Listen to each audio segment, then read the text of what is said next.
Welcome to our channel. If you want to activate your employee card for direct deposit, follow these step-by-step instructions to receive your paychecks electronically. Step 1.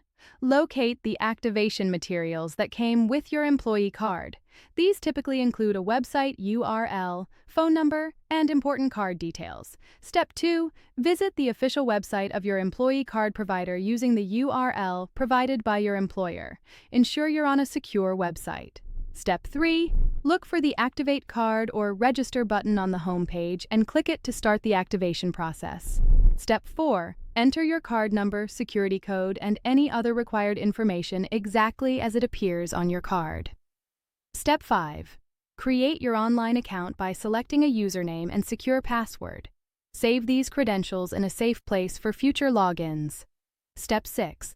Complete identity verification by providing personal information such as your social security number, date of birth, and address. Step 7. Once your card is activated, navigate to the direct deposit section of your account. Find your card's routing number and account number.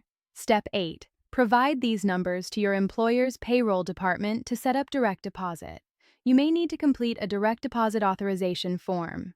Wait 1 to 2 pay cycles for direct deposit to begin, and monitor your card account to confirm successful deposits.